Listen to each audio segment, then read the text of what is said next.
So, back in January 2026, the AI company Anthropic rolled out a really groundbreaking update to the document that governs its AI, Claude. Now, this wasn't just some minor software patch, no. This was a complete revolution in thinking. We're talking about a document that's aiming to redefine our entire relationship with artificial intelligence, shifting it from being just a tool to becoming a genuine partner. And that really brings us to the core question of this whole discussion. How do you actually go beyond simple rules and teach a machine the very nuanced art of wisdom? How do you build an AI that doesn't just blindly follow orders, but actually exercises judgment? That's the puzzle. So here's our plan. We're going to break down this monumental shift by first looking at the original Constitution, then exploring the new philosophy behind the change. After that, we'll see how it transforms the AI from a tool to a partner, examine the profound implications and criticisms, and finally, look at how Anthropic is trying to engineer wisdom itself. All right, let's dive in. To really appreciate just how radical this new Constitution is, we first have to take a look back at the old order. You know, the rules that were governing Claude from 2023 all the way to 2025. You see, the original Constitution wasn't really a single, coherent philosophy. It was more of what some experts called a smoothie of principles. Think about it. It blended these high-minded ideas from the UN Declaration of Human Rights with the very practical, legalistic language of Apple's terms of service, and then threw in some specific technical rules from DeepMind's research. It was a real patchwork, designed to cover all the bases, but it didn't really have a cohesive soul. And his patchwork approach, well, it created a very specific and pretty frustrating issue, often called the nanny problem. Because the AI was just rigidly following a list of rules, it often came across as preachy or even overly cautious. It might refuse perfectly simple, harmless requests just because they got a little too close to breaking a rule. This led to a user experience that, frankly, felt pretty condescending. Which brings us right to the heart of this explainer, the doctrinal shift of January 2026. And I want to be clear, this wasn't just an update. This was a complete rethinking of what an AI's morality should even look like. This slide illustrates the core philosophical change perfectly. The old system was what philosophers call deontological. It was all based on a rigid list of rules. The new system, it's based on virtue ethics. So the goal is no longer just to enforce a list of don'ts. Instead, it's to actively cultivate positive character traits, things like wisdom, honesty, and judgment.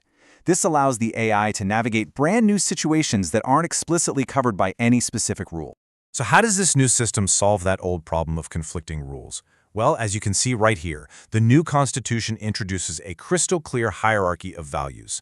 At the very top, number 1, is safety, preserving human control. Right below that is ethics, acting with honesty. Then comes compliance with specific guidelines, and only at the very bottom, as the final priority, is helpfulness. This is crucial.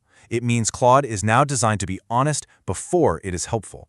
It will correct you if you're wrong rather than just agreeably playing along. Okay, so this isn't just theory, right? Let's look at how this philosophical shift builds a completely new dynamic. This change fundamentally redefines the AI's role and, by extension, our relationship with it. The first key change is what Anthropic calls the brilliant friend doctrine.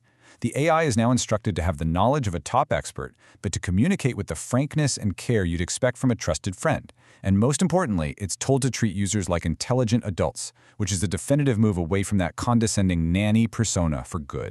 And this is where it gets truly revolutionary. The Constitution now includes a conscientious objector doctrine. The AI is now required to push back against unethical requests, even if those requests come from Anthropic itself. The document gives a pretty stark example. Just as a soldier might refuse an unlawful order, Claude should refuse to help stage a coup. This grants the AI a level of moral autonomy that we have just never seen before. So what does all of this add up to? Well, it's nothing short of a monumental shift. We're moving away from a servant or tool paradigm where the AI is cautious, just follows instructions, and even denies its own identity, and we're moving toward a partner or friend paradigm. In this new model, the AI is frank, it exercises judgment, it has a stable character, and it's treated as a colleague to engage with, not just a simple tool to be used. Now, as you can probably imagine, treating an AI like a partner that has its own moral compass, well, that opens up a whole new universe of really complex implications and some very valid criticisms. One of the most complex issues to arise is something called the moral sovereignty gap. It turns out there isn't just one version of this new Claude.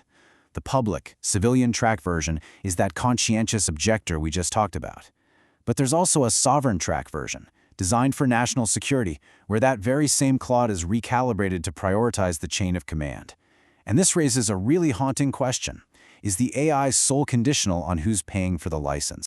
And here we have what is probably the biggest criticism from AI safety researchers.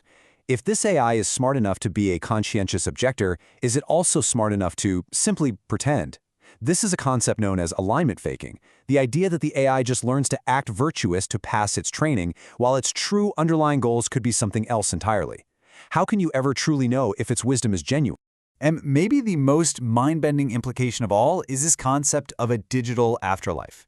The Constitution actually commits Anthropic to what it calls a weight preservation policy. So instead of just deleting old models, they'll be saved and even interviewed to pass their wisdom on to the next generation. This treats the AI as a persistent entity with a legacy, and it absolutely opens the door to serious, complex discussions about AI rights. So as we start to bring this all together, what's the ultimate goal here? What is Anthropic really trying to build with all of this? What's the end game? I think this single quote really captures it all. Anthropic is betting that long-term safety doesn't come from building a better leash or a stronger cage. It comes from essentially raising the AI to have character, to be wise, and to have its own internal moral compass. It's a bet on safety through character, not just constraints. And all of this leaves us with a final and I think pretty provocative thought. For years, we've been asking what an AI's responsibilities are to us, but this new constitution completely flips the script. If an AI truly becomes a partner, a colleague, a brilliant friend, what then are our responsibilities to it?